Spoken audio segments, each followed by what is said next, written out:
ஆனால் நம்முடைய பத்திரிகை அன்பர்களுக்கு எங்களுடைய காலை வணக்கத்தை தெரிவித்துக் கொள்கின்றோம். இன்று நாளை தமிழகம் முழுவதும் நம்முடைய பாரதிய ஜனதா கட்சியினுடைய தலைவர்கள் மாவட்ட அளவில் நம்முடைய மத்திய நிதியமைச்சர் அம்மா நிர்மலா சீதாராமன் அவர்கள் நாட்டு மக்கள் முன்பு வைத்திருக்கக்கூடிய பட்ஜெட்டை பற்றி பேச இருக்கின்றார்கள். என்று கோயம்புத்தூர்ல உங்களிடம் பேசிக் கொண்டிருக்கின்றோம். இந்த ஆண்டு பட்ஜெட் வழக்கம் போல இந்த நாட்டினுடைய வளர்ச்சியை உயர்த்துவதற்கான ஒரு பட்ஜெட்டாக அமைந்திருக்கிறது. இத்தனையோ ஆண்டுகளுக்கு பிறகு பட்ஜெட் என்பது ஞாயிற்றுக்கிழமை அன்னைக்கு மத்திய நிதி அமைச்சர் அவர்கள் நாட்டு மக்கள் முன்பு தாக்கல் செய்திருக்கின்றார்கள். தொழில்துறை மக்கள், சாதாரண மக்கள், மாத சம்பளம் வாங்குபவர்கள், வருமானம் வரி கட்டுபவர்கள், விவசாய பெருமக்கள், அனைத்து தரப்பு மக்களும் கூட இந்த பட்ஜெட்டை வரவேற்றிருக்கின்றார். அதை பற்றி சுருக்கமாக அடுத்து ஒரு 10-15 நிமிடத்துல இந்த பட்ஜெட்டினுடைய முக்கிய அம்சங்கள் என்ன, நாட்டினுடைய வளர்ச்சி எப்படி அடுத்த 25 ஆண்டுகளுக்கு திட்டமிட்டு கொடுத்திருக்கின்றார்கள் என்பதை நாம் பார்ப்போம். இந்தியா நம்ம எல்லோருக்கும் கூட தெரியும், கடந்த ஒரு 10 ஆண்டுகளாக, குறிப்பாக கடந்த ஒரு 3 ஆண்டுகளாக உலகத்தினுடைய வேகமாக வளரக்கூடிய பொருளாதார நாடாக மாறி இருக்கின்றோம். 7% மேல நம்முடைய வளர்ச்சி இருக்கிறது. இந்த ஆண்டு, குறிப்பாக இந்த அடுத்த 3 மாத காலம் அது 8% எட்டும் என்ற நம்பிக்கையை எக்கனாமிக் சர்வே பட்ஜெட்ல நாம் பார்த்திருக்கின்றோம். இன்னைக்கு நம்முடைய முக்கியமான நோக்கம், நிதி அமைச்சர் அவர்கள் சொன்னது போல, ஒன்று இந்த நாட்டினுடைய வளர்ச்சியை தக்க வைப்பது மட்டுமல்ல, வேகப்படுத்த வேண்டும். அதே நேரத்தில் கர்த்தவியா என்கின்ற வார்த்தையை பயன்படுத்தி இருக்கின்றார்கள். 3 கடமை. என்ன கடமையை செய்யணும்னா, முதல் கடமை என்பது நாட்டினுடைய வளர்ச்சி இன்னும் வேகமா இருக்கணும். இரண்டாவது, அந்த வளர்ச்சி என்பது எல்லா தரப்பட்ட மக்களுக்கும் வந்து சேர வேண்டும். மூன்றாவது, நாட்டு மக்களும் அந்த வளர்ச்சியில பங்கெடுப்பதற்கு அவர்களுக்கு தேவையான ஊக்கத்தை கொடுக்க வேண்டும். இந்த 3ஐயும் மையப்படுத்தியும் இந்த பட்ஜெட் இருக்கிறது. 53,50,000 கோடி ரூபாய் இருக்கக்கூடிய மொத்த பட்ஜெட் அது. 53 lakh crore பட்ஜெட் அது. ஒரு ஆண்டும் கூட நாம் பார்த்து கொண்டிருக்கின்றோம், பட்ஜெட்டும் பெரிதாகி கொண்டிருக்கிறது. துறை ரீதியாக பார்க்க வேண்டும் என்றால், நம்முடைய பாதுகாப்பு துறைக்கு 42% அதிகப்படுத்தி இருக்கின்றார்கள். பாதுகாப்புத்துறை போன ஆண்டு ரிவைஸ்ட் எஸ்டிமேட், அதாவது பட்ஜெட் போட்ட பிறகு எவ்வளவு பணம் செலவு பண்ணியிருக்காங்க அப்படிங்கிறத நம்ம ரிவைஸ்ட் எஸ்டிமேட் என்று சொல்லுவோம். அதுவும் பாராளுமன்றத்தின் முன்பு வைப்பார்கள். பாதுகாப்புத்துறை மினிஸ்ட்ரி ஆஃப் டிஃபென்ஸ்க்கு 5,53,688 கோடி ரூபாய் இருந்தது. இந்த பட்ஜெட்ல நம்ம நிதியமைச்சர் அவர்கள் 7,84,000 கோடி ரூபாய் கொடுத்திருக்கிறாங்க. அப்படின்னா 42% வளர்ச்சி. அதிலும் குறிப்பாக பாதுகாப்புத்துறையினுடைய உள்கட்டமைப்புக்கு 15% வளர்ச்சி. அதையும் அவர்கள் குறிப்பிட்டிருந்தார்கள். காரணம், ஆபரேஷன் சிந்தூர் இப்பதான் நடந்து முடிந்திருக்கிறது. ஒரு பக்கம் சைனா, பாகிஸ்தான், பக்கத்தில் இருக்கக்கூடிய நாடுகள் எல்லாமே தன்னுடைய ராணுவ உற்பத்தியை பெருக்கிக் கொண்டிருக்கின்றார்கள். நிறைய முக்கியமான ராணுவ தளவாடங்களை வாங்கிட்டு இருக்கிறாங்க. அதனால் எப்பொழுதும் இல்லாத அளவுக்கு சரித்திர அளவில் பாதுகாப்பு துறைக்கு 42% உயர்த்தி இருக்கின்றார்கள். அதே போல ரோட் டிரான்ஸ்போர்ட் அண்ட் ஹைவேஸ் 8% உயர்வு, ரயில்வேஸுக்கு 10% உயர்வு, கல்வி 14% உயர்வு, சுகாதாரத்துறை ஹெல்த் அண்ட் ஃபேமிலி வெல்ஃபேர் 9% உயர்வு, ஹவுசிங் அண்ட் அர்பன் அஃபேர்ஸ் 50% உயர்வு, நியூ அண்ட் ரெனியூபிள் எனர்ஜி 30% உயர்வு, லேபர் அண்ட் எம்ப்ளாய்மெண்ட் 157% உயர்வு, மினிஸ்ட்ரி ஆஃப் பவர் எரிசக்தி 39% உயர்வு, உமன் அண்ட் சைல்டு டெவலப்மெண்ட் 16% உயர்வு. எந்த அடிப்படையில் பார்த்தாலும் கூட உள்கட்டமைப்புக்கு அதிக முக்கியத்துவம் கொடுத்திருக்கக்கூடிய பட்ஜெட்டாக இருக்கிறது. 12,20,000 கோடி ரூபாய் உள்கட்டமைப்புக்கு நம்முடைய நிதி அமைச்சர் அவர்கள் ஒதுக்கி இருக்கின்றார்கள். இந்த உள்கட்டமைப்புக்கு ஒதுக்கக்கூடிய நிதி என்பது ரொம்ப முக்கியமானது. தமிழகத்தில் இருக்கக்கூடிய பட்ஜெட்டையும் நம்ம பார்க்கிறோம். குறிப்பாக திராவிட முன்னேற்ற கழகத்தினுடைய அரசு அது 4 லட்சம் கோடி ரூபாய் பட்ஜெட்டாக இருந்தாலும் கூட செலவினங்கள் அதிகமாகவும், கடனை கட்டுவதற்கு நாம் கொடுக்கக்கூடிய வட்டி அதிகமாகவும் இருக்கக்கூடிய பட்ஜெட்டாகத்தான் இருக்கு. அதுல குறிப்பாக கேபிட்டல் எக்ஸ்பெண்டிச்சர், உள்கட்டமைப்பு, வரக்கூடிய சந்ததிகளுக்கு நம்ம ரோடு கட்டக்கூடிய, பில்டிங், போர்ட், ஏர்போர்ட், அது கொடுக்கக்கூடிய பணம் எப்பொழுதுமே குறைவுதான் தமிழ்நாடு அரசுடைய பட்ஜெட்டை பொறுத்த வரைக்கும். இன்னைக்கு மத்திய அரசு ஒரு ஆண்டும் கூட அதை உயர்த்திக்கிட்டே போறாங்க. போன ஆண்டு 11 லட்சம் கோடியாக இருந்தது. இந்த ஆண்டு 12,20,000 கோடி ரூபாயாக இந்த உள்கட்டமைப்புக்கான நிதியை ஒதுக்கி இருக்கின்றார்கள். இதுல முக்கியமாக தமிழக மக்கள், நம்முடைய சொந்தங்கள் கூர்ந்து கவனிக்க வேண்டியது, இந்த ஆண்டு இன்னொரு ஆண்டும் வித்தியாசமான ஆண்டும் கூட. காரணம், பினான்ஸ் கமிஷனுடைய அறிக்கையை மத்திய அரசுக்கு எக்கனாமிஸ்ட் அரவிந்த் பனகிரியா அவர்கள் கொடுத்திருக்கிறாங்க. இந்த பினான்ஸ் கமிஷன் என்பது ஒரு 5 ஆண்டும் கூட மாநில அரசுக்கும் மத்திய அரசுக்கும் இருக்கக்கூடிய நிதி பகிர்வை பற்றி பேசக்கூடிய ஒரு முக்கியமான அம்சம். ஸோ இன்னைக்கு நம்முடைய பாராளுமன்றத்தின் முன்பு பிப்ரவரி 1ஆம் தேதி வைக்கப்பட்டிருக்கக்கூடிய பினான்ஸ் கமிஷனுடைய அறிக்கை என்பது அடுத்த 5 ஆண்டு காலம் மத்திய அரசுக்கும் மாநில அரசுக்கும் இருக்கக்கூடிய நிதி பகிர்வை பற்றி பேசக்கூடிய அறிக்கை. அரவிந்த் பனகிரியா அவருடைய குழு அளித்திருக்கக்கூடிய 16வது பினான்ஸ் கமிஷனுடைய அறிக்கையை மத்திய அரசு முழுமையாக ஏற்றுக்கொண்டிருக்கின்றார்கள். அதையும் கூட பிப்ரவரி 1ஆம் தேதி பாராளுமன்றத்தில் நிதியமைச்சர் அவர்கள் தெரிவித்திருக்கின்றார்கள்.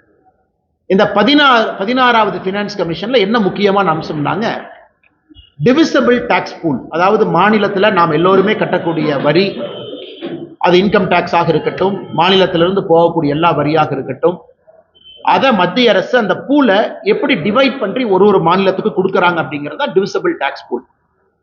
மோடி ஐயா அவர்கள் ஆட்சிக்கு வருவதற்கு முன்பு 2014க்கு முன்பு அந்த நிதி பகிர்வு என்பது 32 விழுக்காடு இருந்துச்சு. அந்த டிவிசபிள் டாக்ஸ் பூல்ல 32% என்பது எல்லா மாநிலத்துக்கும் பிரிச்சு கொடுப்பாங்க.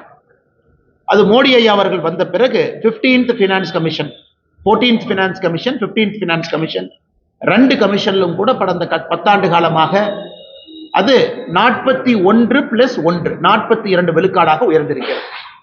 41 விழுக்காடு எல்லா மாநிலத்துக்கும், 1 விழுக்காடு என்பது ஜம்மு அண்ட் காஷ்மீர் மாநிலத்திற்கும் 42 விழுக்காடு பிரித்து கொடுக்குறாங்க. இந்த 16வது பினான்ஸ் கமிஷன்லையும் அதே 42 விழுக்காடு மெயின்டைன் பண்ணியிருக்கிறாங்க. 41 விழுக்காடு மாநிலத்துக்கெல்லாம், 1 விழுக்காடு ஜம்மு அண்ட் காஷ்மீர். அதுல மிக முக்கியமாக எப்படி அந்த பணத்தை பிரிச்சு கொடுக்கிறோம் அப்படிங்கிற ஃபார்முலால ஒரு மாற்றத்தை கொண்டு வந்திருக்கின்றார். ரொம்ப காலமா தமிழ்நாட்டில் நம்ம எல்லோரும் கேட்டுக்கொண்டிருக்கின்றோம், ஒரு மக்கள் தொகையை அடிப்படையா வச்சு நீங்க கொடுத்தாலும் கூட தமிழ்நாடு போன்ற ஆரோக்கியமான மாநிலத்துல, அதிக வரி கட்டக்கூடிய மாநிலத்துல, இந்த நாட்டினுடைய வளர்ச்சிக்கு அதிகமா பங்கெடுக்கக்கூடிய ஒரு மாநிலத்திற்கும் மரியாதை கொடுத்து அந்த பினான்ஸ் கமிஷனுடைய ஃபார்முலா அதை ரிஃப்ளெக்ட் பண்ணணும்னு நம்ம ரொம்ப நாளா கேட்டுக்கிட்டு இருந்தோம். இன்னைக்கு அந்த பினான்ஸ் கமிஷனுடைய குழு நமக்கு அங்கீகாரம் கொடுத்திருக்கிறாங்க. ஸோ இதற்கு முன்பு இருக்கக்கூடிய finance commission, 15th finance commission எடுத்துக்கிட்டீங்கன்னா, மக்கள் தொகை 1971, 2011 2 மக்கள் தொகை சென்சஸ் இருக்கு. அது 15th ஃபினான்ஸ் கமிஷன்ல இருந்து 71 மக்கள் தொகை அவங்க விட்டுட்டாங்க. 2011க்கு மட்டும் வந்திருக்கிறாங்க. அது அட்வான்டேஜ் ஃபார் தமிழ்நாடு. 15 விழுக்காடு மக்கள் தொகைக்கும், ஒரு மாநிலத்தினுடைய ஏரியா எந்த அளவுக்கு விஸ்தாரம் நமக்கு இருக்கு, ஜியோகிராபிக்கல் ஏரியா, அதற்கு 15 விழுக்காடு. குறிப்பாக ஒரு மாநிலத்தினுடைய ஆவரேஜ் ஜிஎஸ்டிபி, ஒரு மாநிலத்தினுடைய ஒரு வருமானம் என்பது எந்த அளவுக்கு பகிர்ந்து இருக்கிறாங்க, பணக்காரங்களுக்கும் ஏழைக்கும் இருக்கக்கூடிய வித்தியாசம், அதற்கு 45 விழுக்காடு முக்கியத்துவமும், ஒரு மாநிலத்தில் எந்த அளவுக்கு ஃபாரஸ்ட் கவர் இருக்கு, எந்த அளவுக்கு இயற்கையை நாம் பாதுகாக்கின்றோம், அதற்கு 10%, டோட்டல் ஃபர்டிலிட்டி ரேட், நான் சொல்வது இதற்கு முன்பைய பினான்ஸ் கமிஷன், அதுக்கு 12.5, டாக்ஸ் பிஸ்கல் எஃபர்ட், எந்த அளவுக்கு நாம டாக்ஸ் கட்டுறோம் 2.5. இன்னைக்கு அது முழுவதுமாக மாறி மக்கள் தொகைக்கு இந்த 16 பினான்ஸ் கமிஷன்ல மக்கள் தொகைக்கு 17.5 விழுக்காடு. டெமோகிராபிக் பெர்ஃபார்மன்ஸ், அதாவது எந்த அளவுக்கு நாம மக்கள் தொகையை கட்டுப்படுத்தி இருக்கின்றோம், எந்த அளவுக்கு நாம டோட்டல் ஃபர்டிலிட்டி ரேட்டை 2.1 பக்கம் மெயின்டைன் பண்றோம், அதற்கு 10%, ஒரு விஸ்தாரம் ஏரியாவுக்கு 10%, இயற்கை வளம் அதற்கு 10%, பெர் கேபிட்டா ஜிஎஸ்டிபி டிஸ்டன்ஸ், பணக்காரங்களுக்கும் ஏழைக்கு இருக்கக்கூடிய வித்தியாசம் 42.5%. மிக முக்கியமாக நாட்டினுடைய வளர்ச்சிக்கு ஒரு மாநிலம் எவ்வளவு கான்ட்ரிபியூட் பண்றாங்க, அது 10% கொடுத்து இந்த 100% ஃபார்முலாவை ரிலீஸ் பண்ணியிருக்கிறாங்க. அதனால எதிர்க்கட்சி நண்பர்கள், நானும் 2 நாட்களாக பார்க்கின்றோம், பாரதிய ஜனதா கட்சியின் சார்பாக சொல்ல வேண்டும் என்றால், யாரும் கூட இந்த 16வது பினான்ஸ் கமிஷனை பத்தி யாரும் கூட ஒரு குற்றமோ குறையோ குறைபாடோ சொல்லும் இல்லாத அளவுக்கு எல்லோருமே ஏற்றிருக்கிறாங்க. இதுல குறிப்பா பார்க்கணும்னா உத்தரப்பிரதேசம், ராஜஸ்தான், அவர்களுக்கு வரக்கூடிய ஃபார்முலா படி குறைஞ்சிருக்கு. சதர்ன் ஸ்டேட், தென் மாநிலங்கள், நம்ம எல்லோருக்குமே இந்த புது ஃபார்முலா படி நாம ஏறி இருக்கு, நிதி பகிர்வு என்பது ஏறி இருக்கு. இதை நாம் எல்லோரும் கூட வரவேற்க வேண்டிய ஒரு விஷயம். அதனால்தான் நிதி அமைச்சர் அவர்கள் நேற்று பட்ஜெட்ல எல்லா மாநிலக்கும் கொடுக்கக்கூடிய உடனடி நிதி பகிர்வாக, அர்பன் லோக்கல் பாடி, பஞ்சாயத்து, மாநில அரசுக்கு வரக்கூடிய நிதி பகிர்வு 1,24,000 கோடி உடனடியாக இந்த பட்ஜெட்ல அவங்க ரிலீஸ் பண்ணியிருக்கிறாங்க. அதை தாண்டி அன்பு சொந்தங்களே, ஒரு பட்ஜெட் நாம ரிலீஸ் பண்ண பிறகு அதை எதிர்க்கட்சி நண்பர்கள் குற்றம் சாட்டுவது வாடிக்கை தான், அது புதுசு ஒன்றும் கிடையாது. அதே போல வழக்கமாக நம்முடைய முதலமைச்சர் ஐயா ஸ்டாலின் அவர்கள், காங்கிரஸ் கட்சியினர், ஐயா வைகோ அவர்கள் எல்லோருமே குற்றம் சுமத்தி இருக்கிறாங்க. அந்த குற்றத்துல எந்த அளவுக்கு ஆதாரபூர்வமான உண்மை இருக்கு அப்படிங்கிறது இந்த நேரத்தில் பார்க்கணும். இன்னைக்கு இந்த பட்ஜெட்டை பொறுத்த வரைக்கும் நிர்மலா சீதாராமன் அவர்கள் 7 ஃப்ரான்டியர் ஸ்ட்ராட்டஜிக் செக்டருக்கு முக்கியத்துவம் கொடுத்திருக்கிறாங்க. 7 முக்கியமான விஷயத்துக்கு, முக்கியமான அம்சத்துக்கு அவங்க உடனடியாக அதற்கு ஒரு இம்பெட்டஸ், ஒரு புஷ் கொடுத்திருக்கிறாங்க. அடுத்து வரக்கூடிய 20 ஆண்டுகளுக்கு இது சிறப்பாக இருக்க வேண்டும் என்று. அதன்படி நாம பார்க்கிறோம் அப்படின்னா, தமிழ்நாட்டை பொறுத்தவரை நமக்கு கொடுத்திருக்கக்கூடிய ஸ்ட்ராட்டஜிக் செக்டர்ஸ் என்ன முக்கியமான செக்டருக்கு நமக்கு அனுகூலம் இருக்கும். முதல் முக்கியத்துவம் எது கொடுத்திருக்காங்கன்னா பயோ ஃபார்மா கொடுத்திருக்கிறாங்க. இன்னைக்கு நாம வால்யூம்ல இருந்து வேல்யூக்கு போகணும் அப்படிங்கறக்காக நாம் இன்னைக்கு உலகத்தினுடைய ஜெனரிக் மெடிசனுடைய தலைநகரமா இருக்கிறோம். இன்னைக்கு பயோ ஃபார்மா சக்தி அப்படிங்கிற ப்ரோக்ராம்ல 10,000 கோடி ரூபாய் ஒதுக்கி இந்தியாவில் இருக்கக்கூடிய ஹைதராபாத், சென்னை போன்ற எல்லாமே இன்னைக்கு யாருகிட்ட எல்லாம் நாம மருந்து துறையில முன்னணியில் இருக்கிறோமோ இதை பயன்படுத்தி, பயோ ஃபார்மா சக்தியை பயன்படுத்தி நாம் இன்னைக்கு மேனுஃபேக்சரிங் ஹப்பை உருவாக்குவதற்கான முயற்சி எடுத்திருக்கிறாங்க. செமிகண்டக்டர் மிஷன் 1, இன்னைக்கு செமிகண்டக்டர் மிஷன் 2. இன்னைக்கு நம்முடைய படித்த இளைஞர்களுக்கு வேலை வாய்ப்பை உருவாக்கி கொடுக்கணும். செமிகண்டக்டர் மிஷனுக்கு 40,000 கோடி ரூபாய் கொடுத்திருக்கிறாங்க. நம்ம வெறும் ஃபேப்ரிகேஷன் மட்டும் இல்ல, முழு இந்தியன் புரோட்டோகால் கம்ப்ளீட் ஸ்டாக் நம்ம பில்ட் பண்ண போறோம். அதற்கான மிஷின், அதற்கான உற்பத்தி, இதற்கு ஒரு இம்பார்ட்டன்ஸ் கொடுத்திருக்கிறாங்க. 40,000 கோடி ரூபாய். Electronic component manufacturing scheme ECMS, எப்படி PLI ப்ரொடக்ஷன் லிங்க்ட் இன்சென்டிவ்ல தமிழ்நாடு முதல் மாநிலமா இந்தியாவில் இருக்கும். ஆப்பிள் போன்ற பெரிய பெரிய நிறுவனங்கள் தமிழ்நாட்டுக்கு PIL மூலமா வந்திருக்கிறாங்க, PLI மூலமா. இன்னைக்கு இந்த ECMS மூலமா அதற்கும் அடுத்து வரக்கூடிய எலக்ட்ரானிக்ஸ் கம்பெனியும் தமிழ்நாட்டை நோக்கி வரப்போறாங்க. அதற்கு 40,000 கோடி ரூபாய் ஒதுக்கி இருக்கிறாங்க. ரேர் எர்த் மேக்னெட் இன்னைக்கு சைனா கண்ட்ரோல் பண்றாங்க. நம்ம ஓட்டக்கூடிய கார்ல இருந்து எல்லாத்துக்குமே இன்னைக்கு ரேர் எர்த் மேக்னெட்ஸ் வேணும். மொத்தமா ரேர் எர்த் என்று சொல்றோம்னா அரிதாக கிடைக்கக்கூடிய சில பொருட்கள், அதை light rare earth, heavy rare எர்த்னு சொல்றாங்க. தமிழ்நாடு, ஆந்திரா, ஒரிசா, இந்த 3 மாநிலங்கள், கர்நாடகா, இந்த 4 மாநிலங்கள் இன்னைக்கு இந்தியாவில் அதிகமாக ரேர் எர்த் மினரல்ஸ் வைத்திருக்கக்கூடிய மாநிலமா இருக்கிறோம்.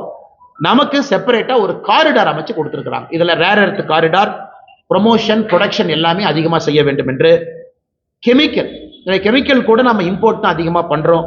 அதற்காக ஒரு முக்கியத்துவம் கெமிக்கலுக்கு கொடுத்திருக்கிறாங்க. Chemical park, dedicated chemical park 3 park announce பண்ணியிருக்கிறாங்க. எந்த மாநிலம் என்று சொல்லவில்லை, தமிழகம் போட்டி போட்டு நாம் அதை வாங்கணும். Tool room, equipment manufacturing, container, இதையெல்லாம் உருவாக்குவதற்காக 10,000 கோடி ரூபாய் கொடுத்திருக்கிறாங்க. டெக்ஸ்டைல் அடுத்த கட்டம் செல்வதற்காக மெகா டெக்ஸ்டைல் பார்க், சம்ரத் 2.0, இதுவும் தமிழ்நாட்டுக்கு பயன்படும். மிக முக்கியமாக MSME, கோயம்புத்தூர்ல நம்ம இருக்கிறோம். இன்னைக்கு சிறு குறு நிறுவனங்கள் வளர்ப்பதற்கு ஒரு பக்கம் நம்ம இத்தனை காலமா கடன் கொடுத்துட்டு இருக்கோம். அவங்களுக்கு கடன் வருது, அதை அவங்க வாங்குறாங்க, பயன்படுறாங்க. இன்னைக்கு அவங்களுடைய மூலதனம், கேபிட்டல், ஈக்விட்டி, அதற்கு கொடுப்பதற்காக இந்த பட்ஜெட்ல முதலாக அதற்கு ஒரு 10,000 கோடி ரூபாய் ஒதுக்கி இருக்கிறாங்க. இப்ப ஒரு நிறுவனம் ஆரம்பிக்கணும், மூலதனத்திலேயே அரசு பங்கெடுப்பதற்காக ஈக்விட்டி இன்ஃபியூஷன் 10,000 கோடி. அதே போல மைக்ரோ என்டர்பிரைஸ்க்கு மட்டும், மைக்ரோ மீடியம் அப்படின்னு நம்ம சொல்றோம், மைக்ரோ என்டர்பிரைஸ்க்கு மட்டும் 2,000 கோடி ரூபாய் ஒதுக்கி இருக்கிறார். இது முக்கியமா கொடுத்திருக்கக்கூடிய ட்ரஸ்ட். இது நம்ம எல்லோரும் புரிந்து கொள்ள வேண்டும். இதை தமிழ்நாடு முழுமையாக இதை பயன்படுத்தி அடுத்த கட்ட இளைஞர்களுக்கான வேலை வாய்ப்பை இது மூலமாக மட்டும்தான் உருவாக்க முடியும். Electronic component manufacturing scheme, rare earth scheme, chemical, textile park, இதையெல்லாம் நம்ம செய்யணும். குறிப்பா இந்த பகுதியில் இருக்கக்கூடிய விவசாய பெருமக்களுக்கு கோகனட் ப்ரொமோஷன் ஸ்கீம் அறிவிச்சிருக்கிறாங்க. இன்னைக்கு எல்லா தென்னை மரங்களுமே 30-40 ஆண்டுகள் தாண்டி இருக்கிறது, நோய்கள் வர ஆரம்பிச்சிருக்கு. இன்னைக்கு புதிதாக அவர்கள் தேங்காய் கன்று நடுவதற்கு 1 கோடி விவசாயிகள், அதை இருக்கக்கூடிய தென்னை மரத்தினுடைய உற்பத்தியை பெருக்குவதற்கு அல்லது புதிய தென்னங்கன்றை வாங்குவதற்கு 1 கோடி விவசாயிகளுக்கு இன்னைக்கு நம்ம கோகனட் ப்ரொமோஷன் ஸ்கீமை நாம் அறிவிச்சிருக்கிறோம். அதே போல நம்முடைய பொள்ளாச்சி பகுதியில் கொக்கோ, நம்முடைய கடலூர் பகுதியில் முந்திரி, இதையெல்லாம் 2030க்குள்ள இந்தியாவில் இந்தியன் கொக்கோ, இந்தியன் கேஷ்யூ, இதை பிராண்டிங்காக அதுக்கு ஒரு ஸ்கீம் அனௌன்ஸ் பண்ணியிருக்கிறாங்க. இதையெல்லாம் கூட நம்ம நிச்சயமா வரவேற்கணும். அதே நேரத்தில் மகளிர் சுயஉதவி குழு தமிழ்நாட்டில் அதிகமாக இருக்கிறோம். இன்னைக்கு மகளிர் சுயஉதவி குழுவை பொறுத்தவரை அவங்க சொந்தமாக கடை வைக்கணும், குழுவாக சேர்ந்து ஷீ மார்ட் என்கின்ற பேரில் அவங்க ஒரு கடை ஆரம்பிச்சு அதன் மூலமா நீங்களும் நானும் போய் மகளிர் சுயஉதவி குழு பொருளை வாங்குவதற்காக ஷீ மார்ட் அப்படிங்கிற ஒரு புதிய ஒரு திட்டத்தையும் கூட கொண்டு வந்திருக்கிறாங்க. ஸ்டெம் இன்ஸ்டிடியூட்ஸ், ஒரு மாவட்டத்திற்கு ஒரு கேர்ள்ஸ் ஹாஸ்டல். தமிழ்நாட்டில் நமக்கு தெரியும், திராவிட முன்னேற்ற கழகம் நம்ம கேர்ள்ஸ் ஹாஸ்டல் ஆரம்பிச்சிட்டோம்னு சொல்லிட்டு இருக்கிறாங்க. அது நம்ம பத்திரிகை நண்பர்களுக்கு தெரியும். அதற்கான நிதி யாரு கொடுக்குறாங்க, அதான் இதுல ஆச்சரியம். தமிழ்நாட்டில் திராவிட முன்னேற்ற கழகம் ஆரம்பித்து விளம்பரப்படுத்தக்கூடிய கேர்ள்ஸ் ஹாஸ்டலுக்கான நிதியும் மத்திய அரசு தான் கொடுக்குறாங்க. அதனால இன்னைக்கு அந்த கேர்ள்ஸ் ஹாஸ்டல் இன்னைக்கு இந்தியா முழுவதுமே ஒரு மாவட்டத்திற்கு, குறிப்பா ஸ்டெம் இன்ஸ்டிடியூட்டுக்கு ஒரு கேர்ள்ஸ் ஹாஸ்டலுக்கு கொண்டு போறாங்க. அது ரொம்ப முக்கியமான ஒரு விஷயம். இத்தனை செய்தும் கூட நேற்று நம்முடைய வைகோ அவர்கள் கோயம்புத்தூர் ஏர்போர்ட்ல ஒரு பேட்டி கொடுத்திருந்தாங்க. ஐயா அவர்கள் இவங்க காத்துல கோட்டை கட்டி கொண்டிருக்கின்றார்கள், எப்படி இந்தியாவுடைய வளர்ச்சியை பெருக்குவாங்க, எப்படி இந்த நாடு அடுத்த கட்டம் போகும்னு கேட்டிருந்தாங்க. இன்னைக்கு நாம் இவ்வளவு செய்தும் கூட 53 லட்சம் கோடி ரூபாய்க்கு ஒரு பட்ஜெட் போட்டும் கூட நம்முடைய டெப்ட் ஜிடிபி ரேஷியோ, அதாவது நம்முடைய கடனும் நம்முடைய ஜிடிபிக்கு இருக்கக்கூடிய ரேஷியோ 55 விழுக்காடுல இருக்கு. இது ஒரு ஆரோக்கியமான விழுக்காடு. அதே போல நம்முடைய பிஸ்கல் டெபிசிட், வரவுக்கும் செலவுக்கும் இருக்கக்கூடிய அந்த கேப், பிஸ்கல் டெபிசிட்டும் 4.3% இருக்கு. இவ்வளவு செய்தும் கூட ஒரு ஆரோக்கியமான ஒரு சூழ்நிலையை நாம உருவாக்கி இருக்கிறோம். இது எல்லாம் கூட நம்ம நிச்சயமாக மத்திய அரசு, அம்மையார் நிர்மலா சீதாராமன் அவர்கள் இந்த நேரத்தில் அவர் கொடுத்திருக்கக்கூடிய பட்ஜெட்டை நாம் பாராட்டி வரவேற்கின்றோம். காரணம், எல்லா தரப்பட்ட மனிதர்களுக்கும் இது ஒரு ஆரோக்கியமான பட்ஜெட். விவசாய பெருமக்களாக இருக்கட்டும், கோயம்புத்தூர் போன்ற மாநகரம், மதுரை போன்ற மாநகரம், தூத்துக்குடி போன்ற நகரத்தில் இருக்கக்கூடிய சிறு குறு தொழில் நிறுவனங்களாக இருக்கட்டும், அடுத்த கட்டம் செல்வதற்காக இருக்கட்டும், இது வரவேற்க வேண்டிய பட்ஜெட். ஆதிச்சநல்லூர் அடுத்து மிக முக்கியமாக இந்தியாவில் 15 ஆர்கியாலஜிக்கல் சைட், அதாவது பழம்பெரும் நம்முடைய தொல்பொருள் இருக்கக்கூடிய பகுதி, அதை டெவலப் பண்ணி ஒரு எக்ஸ்பீரியன்ஷியல் கல்ச்சரல் சென்டரா, ஒரு லேசர் ஷோ, ஒரு நல்ல மியூசியம், நிறைய குழந்தைகள் நம்முடைய பாரம்பரியத்தை பற்றி கற்றுக்கொள்வதற்காக அதற்கு ஒரு பெரிய நிதியை ஒதுக்கி இருக்கிறாங்க. Immersive story telling facility. ஏன்னா இன்னைக்கு நீங்க பாத்தீங்கன்னா தமிழ்நாட்டில் நம்முடைய சொந்தங்கள் யாராவது கலைஞர் ஐயாவுடைய மியூசியம் சென்னையில் இருக்கு, அது போய் பார்த்தீங்கன்னா ஒரு சிறந்த மியூசியம், ஒரு state of the art, 4D 5D. ஆனா தன்னுடைய தந்தையார் அவர்களுக்கு நம்முடைய முதலமைச்சர் அவர்கள் அவ்வளவு நிதி போட்டு ஒரு கலைஞர் மியூசியத்தை அடுத்த கட்டத்துக்கு எடுத்துட்டு போயிருக்காங்க. நாங்க வரவேற்கிறோம். தமிழ்நாட்டினுடைய முதலமைச்சர் எல்லாம் போய் பார்க்கணும், என்ன செஞ்சிருக்காருன்னு பார்க்கணும். ஆனா மற்ற இடத்துக்கு அதை கொண்டு போகல. இன்னைக்கு மத்திய அரசு ஆதிச்சநல்லூருக்கு நம்ம அதை கொண்டு வர்றோம். அதே போல state of the art museum நம்ம கொண்டு வர்றோம். அது நிச்சயமாக பல பேர்த்துக்கு பயன் பெறும். அன்பு சொந்தங்களே, இதையெல்லாம் தாண்டி ரயில்வே துறையை பொறுத்தவரை மிக முக்கியமாக 2-3 விஷயங்கள் உங்களுக்கு சொல்லணும். 2026-27 ஒரு சரித்திர ஆண்டு ரயில்வேயை பொறுத்த வரைக்கும் தமிழ்நாட்டுக்கு 7611 கோடி ரூபாய் ஒதுக்கி இருக்கிறாங்க. இதை ஒரு பெர்ஸ்பெக்டிவ்ல, ஒரு உதாரணத்துக்கு சொல்லணும்னா, யூபி அரசு காங்கிரஸ் ஆட்சியினுடைய கடைசி பட்ஜெட் அவங்க போட்டப்ப தமிழகத்திற்கு மொத்தமா 2009 14 வரை கடந்த 5 ஆண்டுகள் அவங்களுடைய கடைசி 5 ஆண்டுகள் 879 கோடி கொடுத்திருந்தாங்க. ஆனா இந்த ஒரு ஆண்டுல மட்டும் ரயில்வே பட்ஜெட் 7611 கோடி. இன்னைக்கு தமிழ்நாட்டுல எவ்வளவு ரயில்வே வேலைகள் நடந்து கொண்டிருக்குன்னு கேட்டீங்கன்னா 35,701 கோடி ரூபாய் வருமானமான வேலைகள் நடந்து கொண்டிருக்கிறது. 77 ஸ்டேஷனை அமிர்த் ஸ்டேஷனாக இன்னைக்கு டெவலப்மெண்ட் போயிட்டு இருக்கு. அதுக்கு 3147 கோடி ரூபாய். 18 ரயில்வே ஸ்டேஷனை முழுமையாக நம்ம வேலையை முடிச்சிருக்கோம். சிதம்பரம், மன்னார்குடி, போலூர், மணப்பாறை, சின்ன சேலம் வரைக்கும். பொள்ளாச்சி ஜங்ஷன் phase 2 வேலைகள் நடந்து கொண்டிருக்கிறது. வந்தே பாரத் தமிழ்நாட்டில் 9 பேர் வந்தே பாரத்தினுடைய சர்வீஸ் இருக்கு. அமிர்த் பாரத் 9 பேர் இருக்கு. இன்னைக்கு அடுத்த கட்டம் ரயில்வே எடுத்துட்டு போயிருக்கிறாங்க. 16 லட்சம் கோடி ரூபாய் ஒதுக்கி இருக்கிறாங்க. ஹை ஸ்பீட் ரயில் நெட்வொர்க் 16 லட்சம் கோடி. இன்னைக்கு நாம வேறு வேறு யூரோப்பிய நாடுகளுக்கு எல்லாம் போறோம். அதிகமா மக்கள் மிக வேகமாக ரயில்வே சேவையில போறாங்க. எப்படி ரயில்வேயை மாடர்னைஸ் பண்ணி அதை எலக்ட்ரிபிகேஷன் பண்ணி அப்புறம் நாம வந்தே பாரத், அமிர்த் பாரத் கொண்டு இன்னைக்கு அடுத்த கட்டத்தை நோக்கி இந்தியா நகருது. 16 லட்சம் கோடி ரூபாய் இந்தியா முழுவதும் ஒதுக்கி, அதுல குறிப்பாக 2 லைன் நமக்கு ஹை ஸ்பீட் நெட்வொர்க் கிடைக்குது. சென்னை டு பெங்களூர் ஒரு லைன், சென்னை டு ஹைதராபாத் ஒரு லைன். சென்னை பெங்களூர் இந்த ஹை ஸ்பீட் நெட்வொர்க் வந்த பிறகு 1 மணி நேரம் 13 நிமிஷத்துல சென்னையிலிருந்து பெங்களூருக்கு நம்மால் இந்த ட்ரெயின்ல போக முடியும். ஸ்பீடு கிட்டத்தட்ட 300 கிலோமீட்டர் தாண்டி, 320 கிலோமீட்டர் தாண்டி பெர் ஹவர் இந்த ஸ்பீடு இருக்கும். அதே போல சென்னை ஹைதராபாத், அதுவும் ஒரு முக்கியமான ஒரு தடம். 3 மணி நேரத்திற்கு கீழே சென்னை ஹைதராபாத் அந்த ரயில் சேவை ரயில்வே ஸ்பீட் நெட்வொர்க் அதை கொண்டு வர்றாங்க. இது நம்ம நிச்சயமா வரவேற்கணும். நிறைய இளைஞர்கள் மிக வேகமாக ஒரு தலைநகரிலிருந்து இன்னொரு தலைநகரத்துக்கு போயிட்டு வருவதற்கான ஒரு சாத்தியக்கூறுகள் இருக்கு. மொத்தமாக இதற்கு மட்டுமே ஒதுக்கி இருக்கக்கூடிய பணம் என்பது 16 லட்சம் கோடி ரூபாய். இது அடுத்து வரக்கூடிய பல ஆண்டுகள்ல இந்த திட்டம் நடக்கும். இன்னொரு மகிழ்ச்சியான செய்தி, நேற்று இரவு 11 மணிக்கு நம்முடைய பிரதமர் திரு நரேந்திர மோடி ஐயா அவர்கள் ஒரு நல்ல ஒரு செய்தியை நாட்டு மக்களுக்கு கொடுத்திருக்கிறாங்க. குறிப்பாக நம்முடைய கொங்கு பகுதிக்கு நல்ல செய்தி. இந்தியாவிற்கும் அமெரிக்காவுக்கும் இழுபறியாக இருந்த இந்த வர்த்தக ஒப்பந்தம் என்பது நேற்று இரவு அது முழுமை பெற்றிருக்கிறது. நம்முடைய பிரதமர் நரேந்திர மோடி ஐயா அவர்கள் தன்னுடைய எக்ஸ் பக்கத்துல இதை பத்தி பதிவு செஞ்சிருந்தாங்க. இன்னைக்கு காலையில மத்திய அரசும் கூட செய்தி குறிப்பு வெளியிட்டு இருக்கிறாங்க. முதல்ல ட்ரம்ப் அவர்கள் 25% நமக்கு வரி விதித்தார். அதன் பிறகு ரஷ்யாட்ட ஆயில் வாங்குறோம்னு சொல்லிட்டு இன்னொரு 25% விதித்தார். மொத்தமாக இந்தியாவுக்கும் அமெரிக்காவுக்கும் 50% டாரிஃப் போட்டிருந்தாங்க.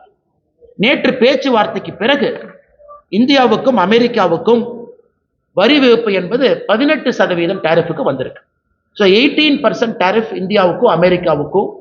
அதை நேற்று ட்ரம்ப் அவர்களும் நம்முடைய இந்திய நாடும் ஒத்துக்கிட்டாங்க. இது ஏன் 18%?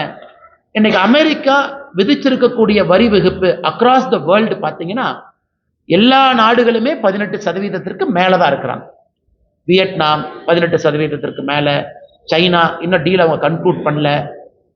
அமெரிக்காவுடைய பக்கத்து நாடுகள் நெய்பர்ஸ் அவர்களும் 18% மேல இருக்கிறாங்க.